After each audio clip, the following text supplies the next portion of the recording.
polimer itu ukurannya, diameternya atau panjangnya kurang dari 5 mm, itu disebut mikroplastik. Keberadaannya akan mungkin nggak tahulah puluhan tahun, bahkan ratusan tahun. Anda pakai gelas plastik dituang panas, panasnya kan itu menyebabkan disintegrasi, lepasnya mikroplastik. Jadi tehnya itu mengandung mikroplastik.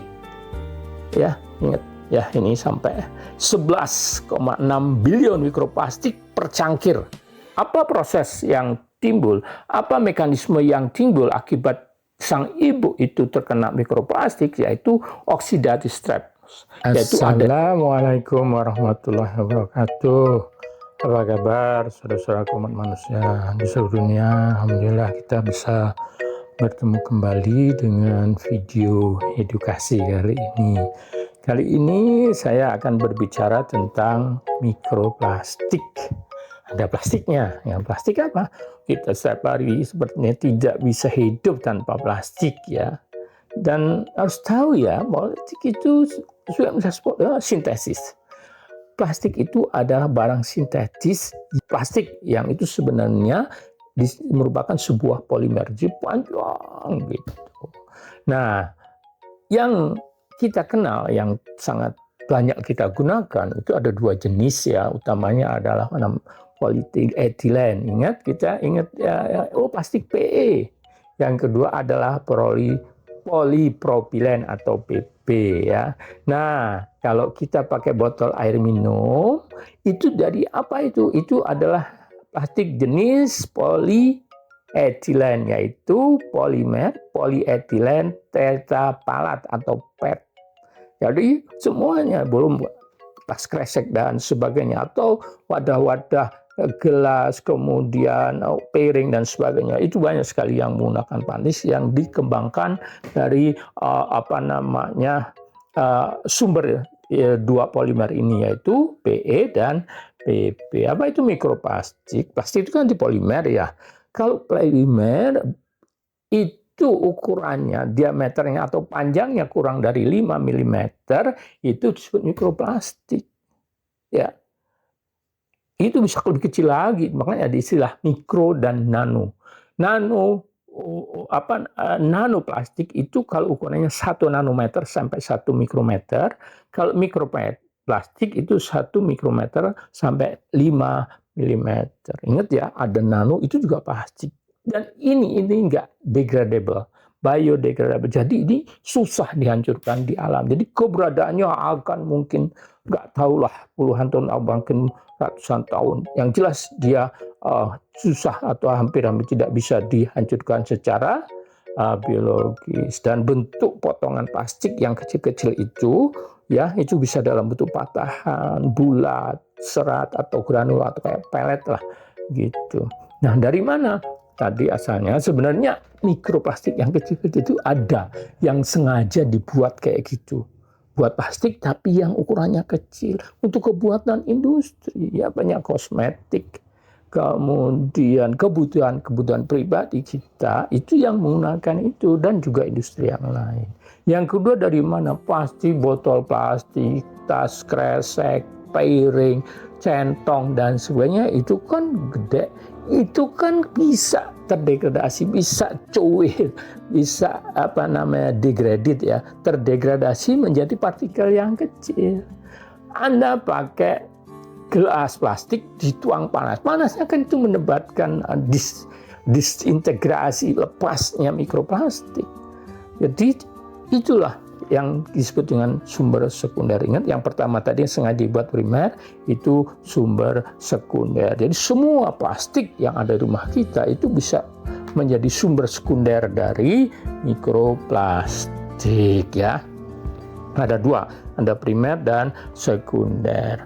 Nah, kemudian ada benar nggak sih mikroplastik itu sampai ke tubuh kita lewat makanan? Oke. Tadi ya, yang primer itu untuk industri kan, untuk misalnya odol, untuk sampo, untuk segala macam lah kebutuhan pribadi. Kan itu nggak hancur. Ketika sudah masuk di kamar mandi, itu akan jadi limbah yang menyebar di lingkungan kita. tanah, dan sebagainya. Kemudian plastik yang di lautan itu, kena matahari, dia mengalami degradasi, menghasilkan mikro, kemudian dimakan sama ikan-ikan kita makan. Jadi sumber kontaminan, menjadi sumber kontaminasi mikroplastik. Kemudian kita garam juga air laut loh. Garam juga mengandung mikroplastik ya, ini sudah ditemukan ya, garam di Taiwan, di Bangladesh. Kemudian yang lain apa, produk yang akrab dengan kita, teh celup. Jadi tehnya itu mengandung mikroplastik. Ya, ingat ya, ini sampai 11,6 bilion mikroplastik per cangkir teh. Banyak banget. Ukurannya berapa? 10 nanometer sampai 150 mikrometer ya. Kemudian di lain botol yang untuk nyusu anak-anak ya. Ini di Cina 16,2 miliar mikroplastik per liternya. Ada di madu juga, bisa aja di sayuran. Jadi memang sudah ditemukan tuh pencemaran plastik yang mengkontaminasi makanan. Dan dari situ, karena tadi mikroplastik kecil ya, yang kering dia akan terbang di udara dan kita hirup, maka mikroplastik itu masuk dalam tubuh kita melalui pernapasan ya. Kemudian ada melalui minuman. Ya, lalu minum-minuman kita yang sudah tercemar, air minum kita yang tercemar, bukan hanya tanahnya yang tercemar, tapi prosesnya melibatkan plastik misalnya, atau juga garam, itu disebut sebagai sumber langsung, dan yang tidak lain langsung adalah food chain. Jadi kalau makan kita sudah jadi biskuit lah, selama proses itu melibatkan penggunaan wadah plastik, maka di ujung itu bisa mengandung mikroplastik, dan itu juga akan masuk ya. Jadi kalau dari itu kita bisa tahu bahwa dia masuk dalam kutub sel pernapasan melalui makanan atau tadi ya peralatan kecantikan yang melalui kulit, dan ini semua nanti bisa menyebar ke dalam tubuh kita. Ya kemana aja tadi, ya bisa ke otak, ya bisa ke paru-paru, ya karena itu saluran darah, bisa ke jantung, pankreas dan sebagainya. Semua bisa dicemari oleh mikroplastik. Benar? Di orang sudah ada mikroplastiknya. Nah ini beberapa penelitian 3. Sebenarnya banyak, ini rangkumannya banyak. Ya ini pada air cucian rambut, ya muka dan juga tangan, ya dan juga Indian saliva atau air liur. Ditemukan lebih dari 16 ya mikroplastik ya. Yang paling banyak ini untuk persatuan ini, kita ada satuannya per apa? 16 mikroplastik ya. Yang ditemukan yang paling banyak itu di rambut, kemudian di ludah. Apa plastiknya? Ada yang tadi PE, PET itu tadi yang untuk botol minuman, dan juga polypropylene fiber. Kemudian susu ya, ini 30 sampel yang diuji, 26 yang positif mengandung mikroplastik. Nah ini yang aku yang sehat. Ini sampel dari 22 orang laki-laki ya, manusia sehat ya. Diambil darahnya dan ternyata yang terdeteksi ada PET. PET itu tadi ingat bahan baku untuk botol, BE dan polimesteren, PMMA ini jenis yang lain ya. Nah, berapa konsentrasinya? Itu sekitar 1,6 mikrogram per milinya. Dan yang luar biasa dari 22 itu 77% atau 17 orangnya itu darahnya sudah ada mikroplastiknya ya. Apa yang paling banyak? Ternyata PET ya, yang untuk bahan baku botol tadi. Nah kalau sudah masuk bahaya nggak? Bahaya sebenarnya, seperti saya sampaikan tadi, dia menyebar kemana-mana. Ini sebuah jurnal yang menulis ya dari Frontier Endokrinologi, bagaimana exposure ya, paparan mikroplastik itu mempunyai implikasi pada kesuburan, kehamilan dan juga kesehatan anak ya. Ini kita lihat dari mana rutenya, bisa dari pernapasan, makanan atau dermal tadi ya, sehingga ibunya ini bisa dicemari pada semua orang. Kita lihat yang manusia aja lah. Ini sebenarnya hipotesis ini keluar dari data manusia dan hewan manusianya aja nih. Ini semua organ bisa kena, termasuk plasentanya ini dari vagina ya. Ini plasentanya, dan ini nanti ingat Ada istilah sebelum lanjut, ada fetal programming. Jadi kondisi kesehatan kita ya di hari tua itu sebenarnya sudah diprogram pada saat dia ada di plasenta, ada di perut ibu. Sehingga gangguan pada perut itu akan berimplikasi pada kondisi kesehatan kita di masa depan. Apa proses yang timbul? Apa mekanisme yang timbul akibat sang ibu itu terkena mikroplastik, yaitu oxidative stress, yaitu adanya yang menimbulkan radikal bebas, ya, epigenetic alteration, itu semacam mutasi, ya, gangguan disfungsi metabolik, ya, kemudian ada dysbiosis, artinya ini mengganggu mikroba di usus besar dan juga terjadinya inflamasi atau radang.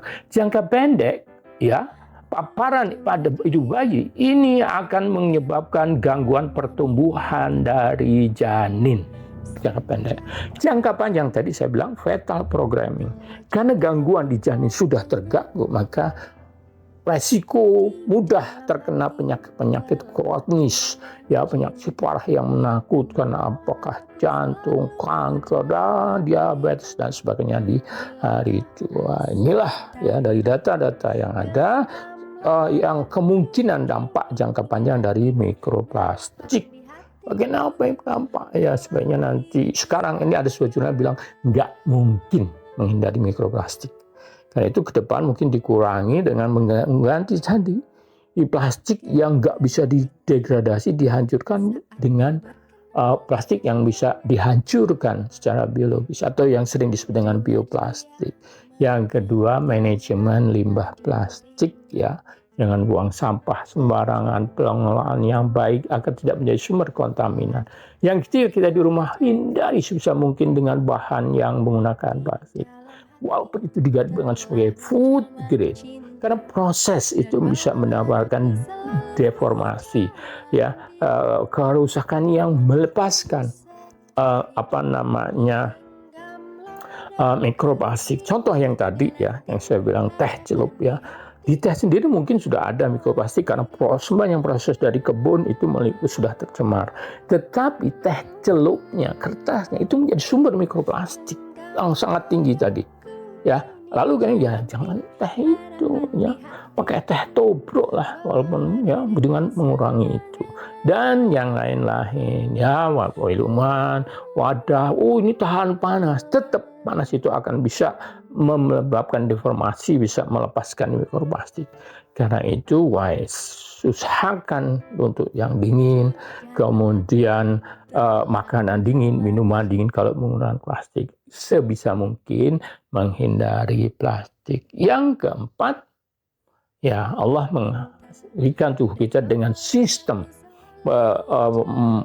pertahanan yang prima. Ini ciptaan Allah sempurna, ya, jadi punya mekanisme, ya, tadi walaupun epigenetik mutasi, kita bisa mengatasi mutasi. Oksidasi stress sebenarnya kita punya mekanisme mengatasi oksidasi stress. Karena itu kita dengan kondisi sehat, maka dampak dari mikroplastik itu bisa tercounter dengan kemampuan tubuh kita untuk menghadapi efek negatifnya. Demikian, semoga bermanfaat.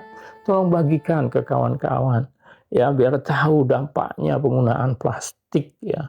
Kemudian like, subscribe, biar terus saya bisa membuat video-video edukasi yang bisa mencerahkan, ya, semua orang. Kurang lebih mohon maaf. Wallahualam. Assalamualaikum warahmatullahi wabarakatuh.